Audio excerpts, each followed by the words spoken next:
आज़ादी के अमृत महोत्सव के तहत आज सिरमौर जिला में विभिन्न शैक्षणिक संस्थानों में भारत माता दिवस मनाया गया। इस उपलक्ष्य पर विभिन्न शैक्षणिक संस्थानों में कार्यक्रम आयोजित हुए।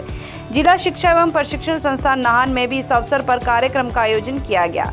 जिला परियोजना अधिकारी ऋषिपाल शर्मा ने बताया कि शिक्षा विभाग व शिक्षक महासंघ द्वारा भी आह्वान किया गया था कि आज के दिन आज़ादी के अमृत महोत्सव के तहत भारत माता दिवस मनाया जाए। उन्होंने कहा कि यहाँ आयोजित कार्यक्रम के दौरान 75 वर्षों के दौरान देश ने क्या खोया क्या पाया, इस बात पर भी मनन किया गया। साथ ही इस आज़ादी को पाने के लिए जिन्होंने अपना बलिदान दिया, उन वीरों को भी आज याद किया गया। हमारे भारतवर्ष को अंग्रेजी सत्ता से जो है वो आज़ादी मिले हुए लगभग 75 वर्ष हमारे हो रहे हैं और हम पूरे भारतवर्ष में जो है आज़ादी की इस 75वीं वर्षगांठ पर जो है आज़ादी का अमृत महोत्सव मना रहे हैं।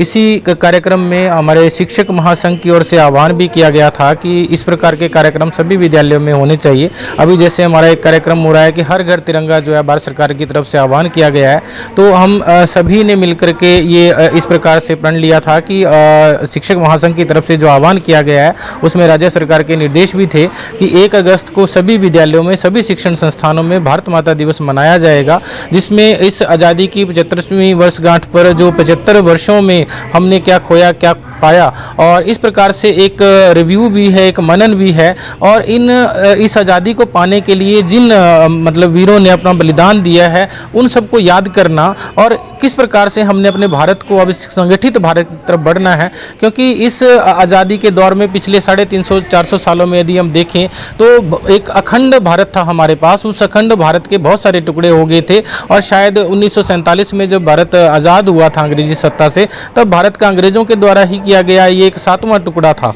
और 7वां विभाजन था। इस प्रकार यदि पिछले 25 वर्षों में हम देखें तो भारत के लगभग 24 विभाजन इस प्रकार से हो चुके हैं। आज मतलब दुनिया में बहुत सारे देश हैं जो एक जब वो अलग हुए थे उसके बाद वो इकट्ठा हुए। अगर हम यूएसए का एग्जाम्पल लें, यूएसएसआर का एग्जाम्पल लें, जर्मनी का एग्जाम्पल लें, वियतनाम का एग्जाम्पल लें, तो बहुत सारे देश हैं जो मतलब खंडित हुए लेकिन बाद में अखंड बन गए। अब भारत के पास जो है ना बहुत सारी समस्याएं हैं इस समय और बहुत सारे मतलब विकल्प भी हैं, बहुत सारी अपॉर्चुनिटी भी हैं।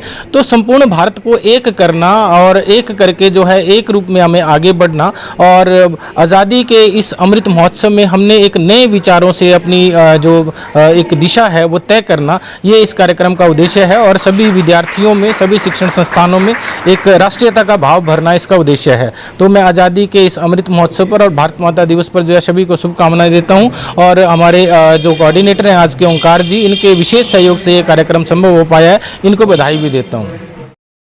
सर, ये कार्यक्रम हमने पूर्व नियोजित आदेशानुसार वो शुरुआत की इसकी आज सुबह। इसका उद्देश्य जो वो 75वीं वर्षगांठ मनाना है एक जो अमृत महोत्सव के रूप में कि भारत के जिन वीरों ने अपनी आज़ादी की भारत देश की आज़ादी के लिए अपने प्राण न्यौछावर करे, उनको याद करने का ये दिन है और भारत की जो उपलब्धियां हैं, जो भारत ने उपलब्धियां हासिल की, उनको याद करने का आज ये दिन हमने चुना है।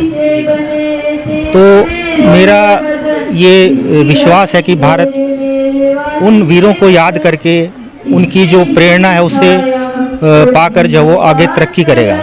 सर, बच्चों को क्या कुछ बताया गया, क्या कुछ योगदान देश के लिए रहा है, बच्चों को भी बताया गया असेंबली के दौरान? जी, इसका जो है विवरण हमने बच्चों को भी बताया था कि भारत की आज़ादी में जो है किस प्रकार भारत के वीरों ने अपना योगदान दिया, अपने प्राण जो है उन्होंने न्यौछावर किए। तो इसका विवरण, इसका जो हमने ब्यौरा बच्चों को भी दिया था प्रार्थना सभा में।